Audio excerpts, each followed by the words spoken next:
क्या आपने कभी सोचा है कि एक सिंपल सी ट्रेडिशनल मेडिसिन जो सेंचुरी से यूज हो रही है आज एक ग्लोबल क्राइसिस का रीजन बन रही है। एक ऐसी मेडिसिन जो चाइना में बनाई जाती है लेकिन इसके लिए हर साल लाखों गधों को काटा जा रहा है। ये कहानी सिर्फ गधों की नहीं बल्कि उन कम्युनिटीज की है जो इन गधों पे डिपेंड करते हैं। और ये सब शुरू होता है एक वर्ड से, इजियाओ। ये क्या है और इसने अफ्रीका और दुनिया भर में कैसे तबाही मचा रखी है, चलिए इस डार्क सीक्रेट को आज इस वीडियो में अनकवर करते हैं। उससे पहले अगर आप चैनल में पहली बार वीडियो देख रहे हैं तो प्लीज वीडियो को लाइक करें, चैनल को सब्सक्राइब करें, बेल आइकन को दबाएं जिससे आपको नोटिफिकेशन टाइम से मिल जाएगी और लोगों को भी इस वीडियो को शेयर करें। एक ट्रेडिशनल चाइनीज मेडिसिन इजियाओ जो डोंकी की स्किन से बनती है, इसका यूज हजारों साल पहले से होता आ रहा है। लोग कहते हैं ये ब्लड सर्कुलेशन को बढ़ाता है, एनीमिया ठीक करता है और वुमेन्स के लिए तो ये एक ब्यूटी सीक्रेट है, एंटी एजिंग, ग्लोइंग स्किन और फर्टिलिटी बूस्ट करने वाला। लेकिन ये सब क्लेम साइंटिफिक नहीं है, फिर भी चाइना में इसकी डिमांड इतनी बढ़ गई है कि मार्केट अब अनकंट्रोलेबल हो चुका है। 2013 में ये मार्केट थी $3.2 बिलियन की और 2020 तक ये $7.8 बिलियन तक पहुंच गई है और 2027 तक ये 200% और बढ़ने वाली है। लेकिन इसके पीछे छुपा है एक डार्क ट्रुथ। ये बूम शुरू हुआ एक Chinese TV show impresses in the palace से जो 2011 में रिलीज हुआ था। इस शो में एलीट वुमेन इजियाओ यूज करती थी फॉर ब्यूटी और हेल्थ। बस ये देखकर चाइना में डिमांड स्काई रॉकेट कर गई। लेकिन प्रॉब्लम ये है चाइना के पास इतने डोंकीज हैं ही नहीं जितना इस डिमांड को फुलफिल कर सकें। 1990 में चाइना में 11 मिलियन डोंकीज थे लेकिन 2023 तक ये नंबर गिरकर सिर्फ 1.5 मिलियन रह गया है। क्योंकि इजियाओ के लिए हर साल 5 से 6 मिलियन डोंकीज हाइट चाहिए। चाइना के डोंकीज खत्म होने लगे हैं तो उन्होंने नज़र दौड़ाई दुनिया भर में, साउथ अमेरिका, अफ्रीका, एशिया, सबसे ज़्यादा अफ्रीका में।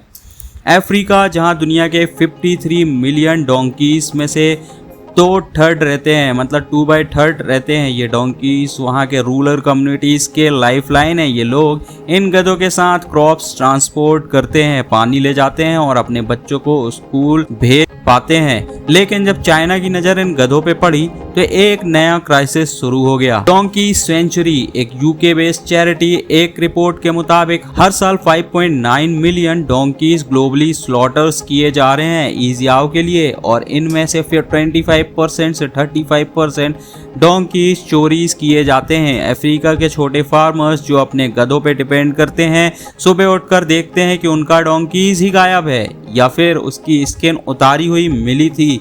तंजानिया, केन्या, इथोपिया, यहाँ डोंकीज के पॉपुलेशन खत्म होने के कगार पे हैं। ये डोंकीज सिर्फ एनिमल नहीं है, ये फैमिलीज का फ्यूचर है। ये डोंकीज की चोरी होने से एक फार्मर का बिजनेस, उसके बच्चों का एजुकेशन सब खत्म हो सकता है। और ये ट्रेड कितना ब्रूटल है। डोंकीज को लॉन्ग डिस्टेंसेस पे ट्रांसपोर्ट किया जाता है बिना खाना पानी दिए हुए।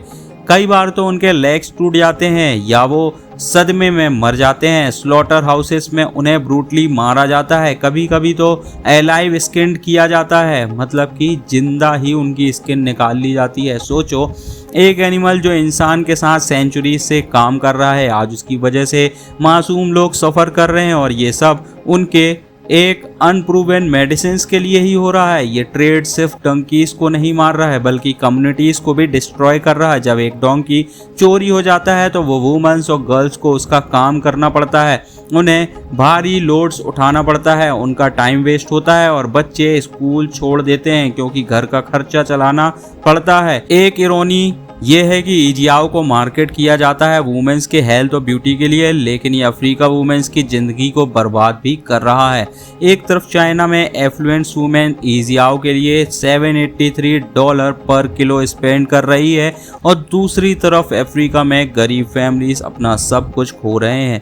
ये ट्रेड न सिर्फ अनएथिकल है बल्कि लीगल भी है कई जगह, लेकिन हाई प्रॉफिट्स की वजह से ये अंडरग्राउंड मार्केट और भी बढ़ रहा है। लेकिन अब दुनिया जाग रही है। फरवरी 2024 में अफ्रीकन यूनियंस ने 15 साल के लिए डोंकी स्लॉटर्स को एक्सपोर्ट को बैन कर दिया है। ब्राज़ील भी इस ट्रेड को बैन करने वाला है। ये एक बड़ा स्टेप है, लेकिन क्या ये काफ़ी है?